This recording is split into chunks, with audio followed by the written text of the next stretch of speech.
Bom dia, gente, tudo bom? Desculpa o atraso, a live estava marcada para as 11 horas, mas eu dei uma atrasadinha aqui. Eu tava tentando fazer a live agora, mas meu gato passou aqui e derrubou o celular. Então, desculpa aí quem tava acompanhando agora e de repente cortou do nada. Bom, eu espero que não aconteça de novo. Na primeira live teve a participação especial das minhas cachorras latindo e brigando ao fundo. Hoje foi o gato que derrubou o celular. Mas vamos que vamos. Bem, voltando ao que eu estava falando, a primeira live a gente falou sobre preparação durante a gravidez, apesar das cachorras latindo no fundo. A gente falou sobre a questão de buscar informação atual durante a gestação.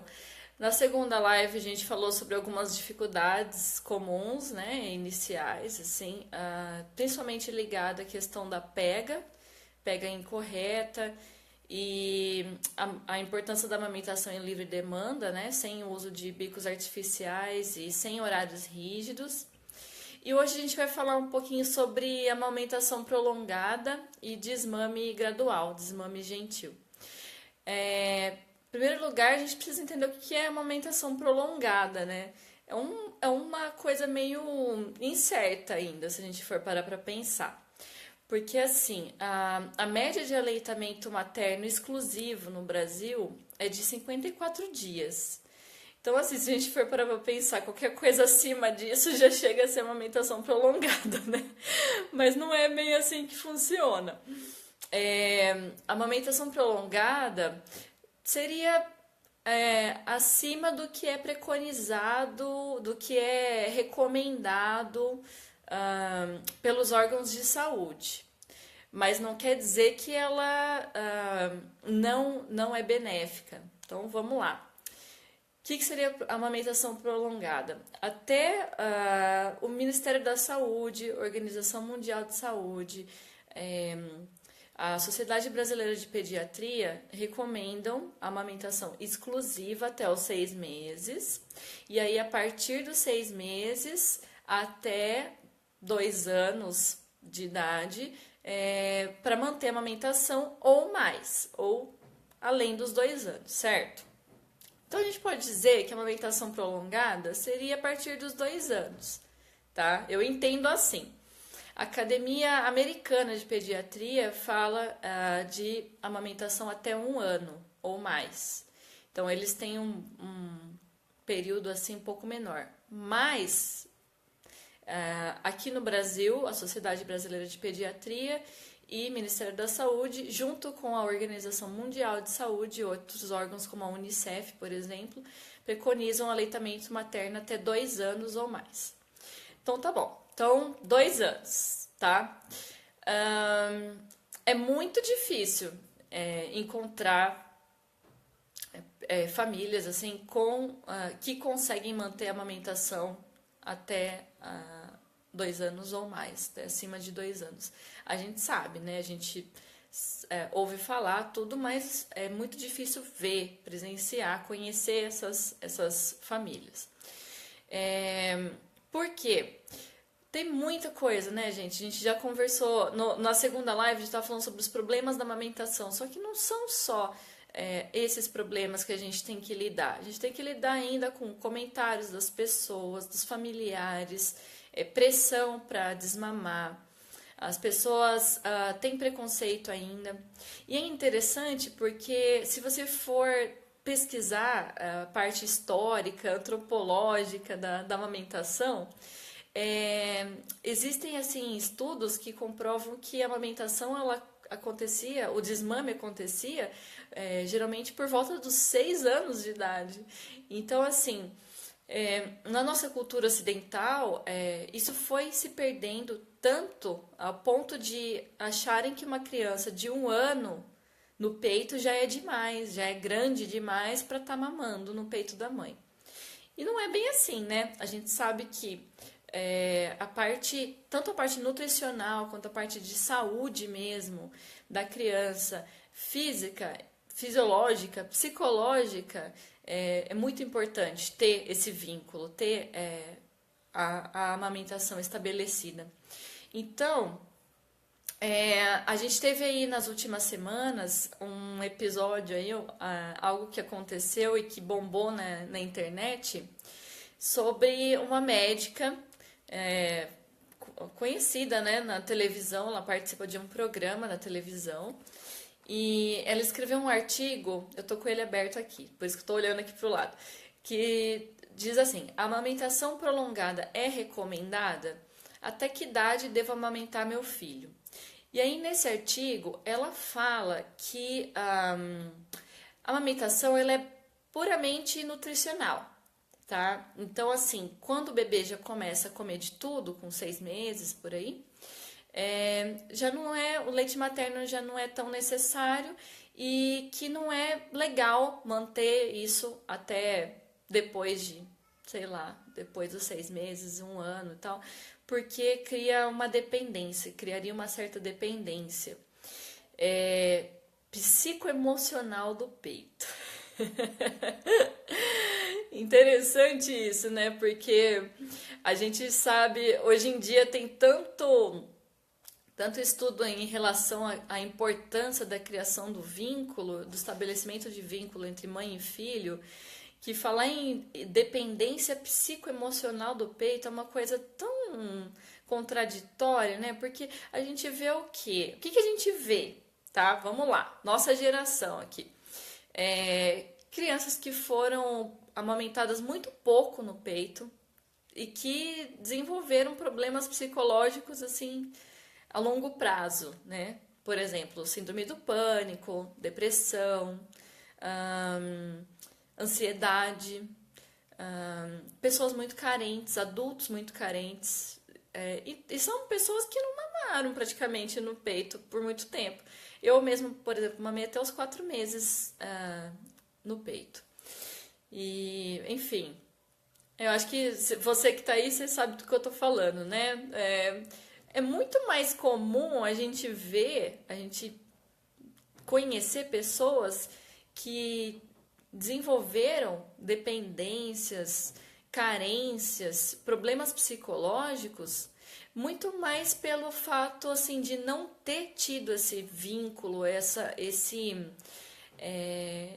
né, não ter sido amamentado tanto tempo. Então, falar em dependência psicoemocional do peito é uma coisa assim tanto contraditória, né? Eu não sei se essa médica, se ela tem filhos, não sei se ela amamentou, sinceramente, porque, olha, as palavras que ela usou aqui no artigo são bem... Por exemplo, vejam vocês, mamães... Bom, tá estranho isso aqui. Ainda estou com leite, seu filho não está fazendo peito de chupeta. Gente, a chupeta que veio para imitar o peito, não foi o peito que veio para substituir a chupeta, entendeu? Então, assim, fazer o peito de chupeta é o contrário, né? Então, a gente precisa se preocupar se a criança não está usando a chupeta por carência de peito, né? Não o contrário. Enfim, pois dependência de amor, né? Que a gente sofre com isso, né? Agora, excesso de amor, sofrer por excesso de vínculo, o leite deve ser utilizado como um alimento e não como um relaxante. Gente, então assim, o artigo é pequeno e pelas palavras, assim, você vai vendo que é meio que achismo, sabe? Porque eu não tenho nenhuma fonte, nenhuma referência. Aí você fala, mas foi uma médica que escreveu. Gente, por que as pessoas endeusam tantos médicos assim? Médico é gente como a gente, eles estudaram medicina e aí eles se especializaram lá numa certa área, mas não quer dizer que são pessoas, seres humanos que nunca vão cometer erros, que sabem de tudo, deuses, né? Por que isso? A gente tem uma cultura de endeusar os médicos, os profissionais de saúde. Mas é médico, foi o pediatra que falou. Gente, desde quando o pediatra tem que dar opinião em onde que a criança dorme? se os pais são vegetarianos, se está criando com alimentação vegetariana, essas coisas, se está usando peito de chupeta. Gente, pelo amor de Deus, o pediatra, ele é o profissional que vai acompanhar ali a saúde da criança. A criança ficou doente, vai levar no pediatra. A criança vai, nos primeiros meses de vida, ele vai fazer o acompanhamento para ver o crescimento, tudo. Mas não tem que dar opinião em certas coisas que só cabe à família, entendeu? E essa coisa de, poxa, não tem nenhuma fonte aqui de pesquisa, de comprovação, nada. Então parece assim que esse artigo dela foi baseado em achismo e opinião pessoal e bem desatualizada. Porque olha só, eu fui procurar no site da Sociedade Brasileira de Pediatria, né, a SBP, o que eles falam, né, sobre isso, sobre amamentação prolongada, né, aleitamento continuado. E olha só o que eu achei, um documento deles de abril de 2017, ou seja, algo muito recente, um documento chamado Aleitamento Materno Continuado versus Desmame. Departamento Científico de Aleitamento Materno da Sociedade Brasileira de Pediatria. Aí tem aqui os nomes, né, dos médicos cientistas que fizeram parte desse artigo, que escreveram, que aprovaram, enfim. Então tem as referências, os nomes deles aqui, tudo. E aí, eles estão falando aqui sobre o aleitamento prolongado e sobre o desmame, que é o que a gente está falando hoje. E olha só que coisa, tem muita coisa aqui interessante que vai contra o que essa médica famosinha falou no artigo dela. Então aqui está se falando sobre o que eu estava falando, né, sobre a recomendação de manter até 2 anos ou mais. Está falando da importância disso, porque, né, desse período de amamentação. E olha só, evidências científicas que embasam a recomendação de aleitamento materno continuado. Então aqui a gente tem algumas evidências científicas, algumas comprovações da importância de se manter o aleitamento materno até 2 anos ou mais. Então, eu não vou ficar lendo para vocês, mas eu vou colocar o link aqui depois para vocês lerem. É um documento com poucas páginas e tá muito legal de ler. Por quê, né? Como eu estava falando, a gente não tem só que lidar com as dificuldades da amamentação, com engurgitamento mamário, com rachadura no peito, com correção da pega. A gente tem que lidar com palpites de pessoas que não entendem muito bem sobre a importância da amamentação e aí querem falar, essa criança está muito grande para ficar mamando. Mas já tem dente, por que ainda mama? Então, a gente pode se informar direitinho, ler esse documento aqui e passar algumas informações para essas pessoas. Porque eu penso assim que às vezes a cara de alface ela é muito útil, né? A pessoa falar alguma coisa, a gente só, né, sorri assim. Mas às vezes também é uma oportunidade de informar alguém, sabe? De informar essas pessoas. Porque, né? Vamos então utilizar esse momento chato para transformar em algo produtivo. Então, aqui os pediatras falam sobre mortalidade e morbidade por doença infecciosa, ou seja, a amamentação continuada, ela desenvolve um papel importante na proteção contra infecções, principalmente respiratórias, viu? Desenvolvimento cognitivo, né? Desenvolvimento orofacial, odontologistas, dentistas de plantão aí podem confirmar isso. Saúde materna, então a gente tem ali risco de câncer de mama, ovário diminuído bastante. Sobrepeso e obesidade, criança que mama leite do peito muito provavelmente não vai desenvolver obesidade, tá? Então tem muita coisa aqui legal. Fator econômico, né? Principalmente, imagina, né? Quanta lata de leite que a pessoa não gasta quando tem que usar a fórmula, dá até dó. Eu tenho muitas amigas que, infelizmente, não tiveram o apoio necessário para amamentar e gastam fortunas de dinheiro com latas. Aí eles entram nessa parte da questão do cenário atual do aleitamento materno continuado. Então, eles falam da importância da divulgação de informações, né, que é o que a gente está tentando fazer aqui. Fala sobre as crenças que as pessoas têm que tem que quebrar esse paradigma de que o padrão de amamentação ele é só para bebê pequenininho de colo, tal. Tá falando sobre o uso de chupeta, que é um hábito assim cultural muito forte no Brasil, a gente sabe, né? Eu tava falando lá na primeira live sobre o uso de bicos artificiais, como que influencia, mas eu sempre toco nesse assunto na página, ou então conversando com as pessoas e tal, e parece que você fala assim algo, sei lá, anticristão, assim. As pessoas ficam extremamente perturbadas, porque você mexe com uma coisa assim de cultura mesmo. Quando você fala que chupeta e mamadeira é prejudicial, que não é legal e tal. As pessoas se sentem ofendidas, assim. Então, é bem interessante entender sobre isso e tal. E aqui nesse documento fala até sobre isso, viu? Sobre estilo de vida. Por que assim as mulheres muitas vezes não conseguem manter o aleitamento por muito tempo? A gente sabe que a gente tem que voltar ao trabalho, que é difícil, complicado, passa muitas horas fora, tal.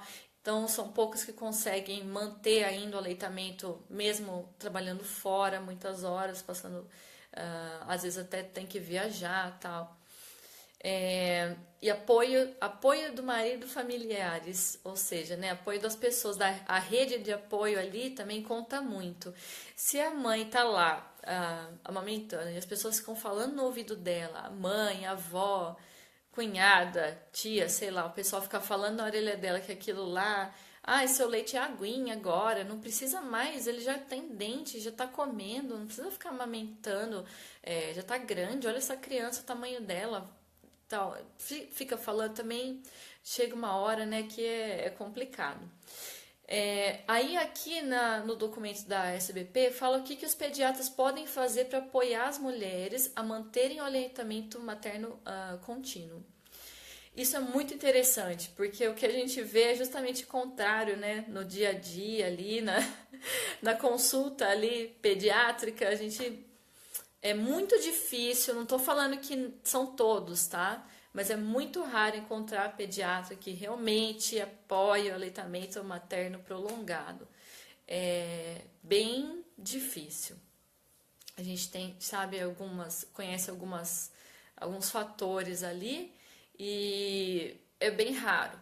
Mas se você encontrou um que já não tá falando para você desmamar e passou de um ano de idade, segura ele que vale a pena continuar. Então, aí a gente vai para aquela questão. Mas até quando que eu vou amamentar? Até quando que eu devo amamentar, então? Se mesmo depois de 2 anos, o leite materno ele tem um monte de nutrientes, vitamina C, anticorpos, e etc e tal, nutrientes, enfim. Até quando? Carol, você quer que a gente volte lá? Nós vamos voltar lá para as sociedades que você falou, históricas lá, até 6, 7 anos de idade? Já pensou, gente? Pietra tá mamando até agora. Mas não, né? Lógico que não. Poxa, eu também sou mãe, você acha que eu quero ficar amamentando gigante aqui? É o seguinte, essa decisão de até quando cabe à mãe e à criança. Ali, na amamentação, a gente dança junto, né? A gente aprende junto os passinhos, a gente ensaia, a gente erra, a gente volta atrás, a gente reaprende e a gente vai dançando essa dança, nós dois, a mãe e o bebê. A gente tem que ver até quando a dança vai ser legal para os dois. Vai ter uma hora que não vai estar mais legal para a mãe. Ela já vai estar cansada, já vai estar, poxa vida, né? Mas e aí, pô, né? Quero voltar sei lá, usar minhas blusas fechadas, não ter que ficar tirando o peito para fora toda hora, já tá grande. A criança mesmo vai desencanando, ela vai se distraindo, enfim. Então, até quando, né, a gente tem que manter o aleitamento? Bom, primeira coisa, é importante que seja até mais que um ano, né?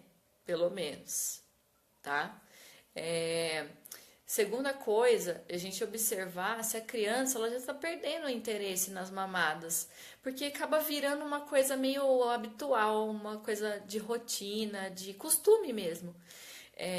Quando o Pietro estava desmamando, teve uma vez que eu esqueci assim e sentei na frente da televisão para assistir alguma coisa lá e pus ele no peito. Eu esqueci que ele estava desmamando, que ele estava nesse processo aí de desmame gradual. E aí eu falei, nossa, aí eu me toquei que aquilo lá era um hábito já, né? Então a gente precisa observar se não é algo assim. Se a criança aceita outros alimentos numa boa. A gente sabe que, por exemplo, quando tem pico de crescimento, tal, eles ficam mais carentinhos, eles ficam mais apegados e muitas às vezes assim, principalmente quando o dente está nascendo, eles não querem ficar mordendo, não querem ficar usando muita gengiva, então eles pegam mais o leite, né? Eles mamam mais. Então é algo também totalmente normal. Mas se a criança se alimenta bem, se a criança se mostra segura em relação à mãe. Então isso é muito importante.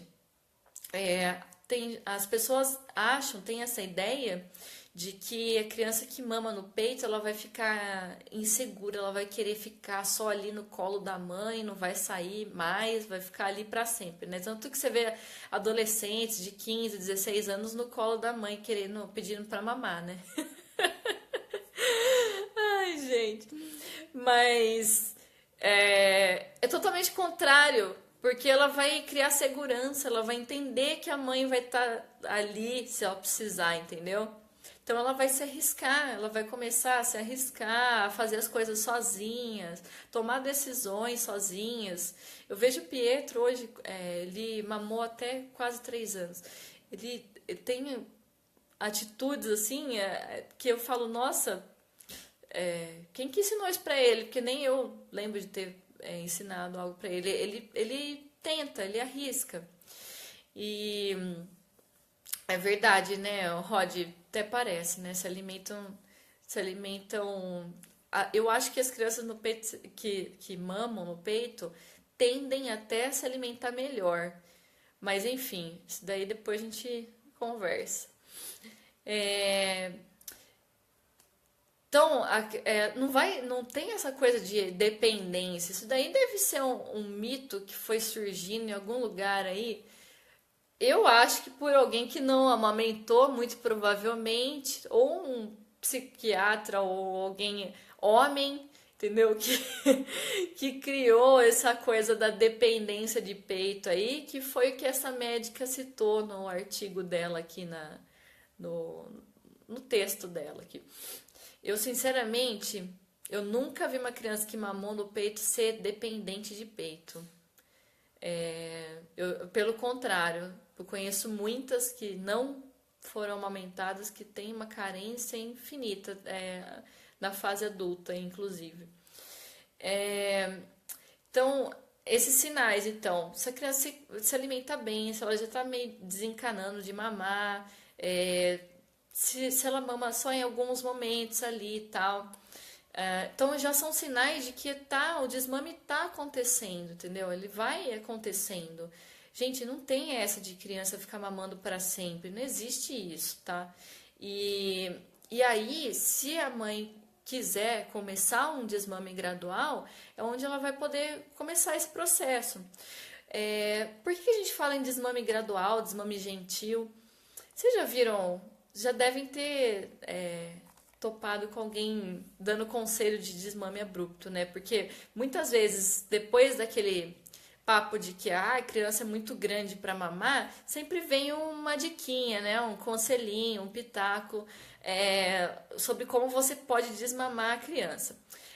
Passando coisa nojenta no bico do peito, falar que o peito da mãe tá doendo, tá machucado, tá dodói, que vai doer se ela mamar. Que mais? Uma vez, uma mulher falou pra mim que passou doce de banana nos dois mamilos e, e foi dormir com aquilo no peito. Uf, que nojo. E falando pro menino que tava machucado. Gente, para um pouco pra pensar. Tem como isso dar certo? Tem como isso ser legal na cabeça de uma criança? Primeiro você faz a dancinha, a, né, o que a gente tá falando, o treinamento para conseguir amamentar, tem todo aquele processo, e depois você do nada tira aquilo da criança. Tem como será isso ser benéfico na cabeça dela? Pode não ser ali na hora, né? Pode ser que dê certo ali na hora, fala, puxa, desmamou. Mas e a longo prazo?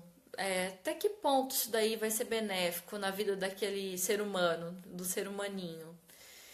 Não é nem benéfico para a própria mãe, porque se o organismo está acostumado a produzir uma certa quantidade de leite, mesmo que for pouca, ele precisa de um tempo ainda para se adequar.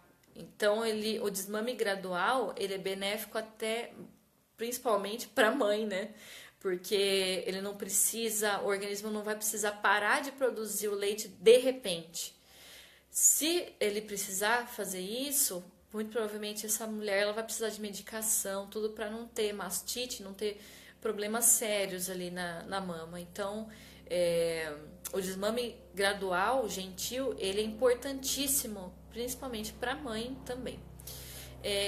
Travou o vídeo, Rod? Voltou ao normal ou ainda tá travado? Não sei se celular meu, depois que o Berinjela derrubou, Berinjela é meu gato, tá? Depois que ele derrubou aqui, não sei mais se ele tá funcionando direito. Bom, vamos lá. Então, assim, mãe e bebê estão dando sinais ali de que já tá na hora de desmamar, já passou 2 anos, a criança já tá brincando bem, já tá desenvolvendo bem, não tá mais ligando muito para mamar, não pede para mamar com muita frequência, já não demonstra muito interesse, tá se alimentando com outras coisas, distraindo com outras coisas também. Porque tem gente que fala, mas meu filho de 2 anos só dorme no peito. É legal tentar também contar historinha, né? Tipo, fazer a criança pegar no sono de outras formas. Ai, Rod, que bom que você voltou. Achei que tinha travado de vez aí. Então, dá pra ir tentando. Com essa idade, 2 anos, 2 anos e pouco, a criança já entende muito bem se você for conversando com ela. Então, assim, mas tá chorando no meio do shopping que quer mamar. Dá pra conversar, falar assim, olha, filho, vamos fazer o seguinte, chegando em casa, a mãe dá mamar pra você, tá bom? Agora a gente vai passear, vai terminar de fazer o que tem que fazer aqui, e aí em casa você vai mamar, tá bom? Então, tem como ir conversando com essa criança. Por isso que o desmame gradual, depois dos 2 anos, é bacana, o canal, é o lance. Porque você consegue conversar melhor com a criança, você consegue fazer combinados com ela vai entender. Coisa que um bebê não vai entender, né, gente? Não é. E outra coisa, essa coisa do desmame abrupto, de você falar que tá machucado, tudo. Na cabeça da criança, muitas vezes isso daí pode soar como eu tô sendo um estorvo na vida da minha mãe, eu tô machucando a minha mãe, eu tô trazendo coisas, fazendo algo ruim pra minha mãe. Então, isso que eu tô falando não é algo que eu tô pensando não daqui, não. São estudos mesmo. Tem bastante coisa já sendo comprovada e sendo divulgada na área da psicologia mesmo, falando sobre a importância de não se fazer um desmame abrupto por causa disso. Então, eu acho assim que dá pra gente conversar, dá pra gente distrair essa criança de outras formas e fazendo esse desmame gradualmente, aos poucos, sem pressão, sem pressa, sem ter que ficar cedendo à pressão de pessoas de fora, entendeu? Isso é algo, como eu falei, entre a mãe e a criança, e não se deixar levar por esses palpites, por essa pressão externa, sabe? É muito ruim. Tudo na vida que a gente for fazer, a gente precisa estar bem para fazer aquilo e a gente vai saber conduzir da maneira correta, da melhor maneira. Se a gente faz algo por pressão, ou por falta de apoio, falta de informação, enfim, é muito ruim, muito complicado. E as chances daquilo dar errado são muito maiores do que de dar certo, né? Bom, eu espero que vocês tenham gostado. Eu gostaria, assim, se vocês tiverem dúvidas, alguma coisa, para vocês comentarem aqui e mandarem, né, as dúvidas. Eu lancei esses dias um sorteio muito legal com a Print Pop, que é uma lojinha de produtos, assim, elas fazem impressão, fazem estampas muito bacanas. E a gente está sorteando um body sobre aleitamento materno. Então, tem uma fotinho da Cibele vestindo o body. Eu encomendei, eu que dei ideia para fazer essa estampa. Elas gostaram, fizeram e a gente está sorteando agora. Então, eu espero que vocês tenham gostado. Vocês continuem aí. Sugiram mais temas de live para a gente conversar. E é isso, gente. Bom domingo para todo mundo. Um beijo. Tchau, tchau.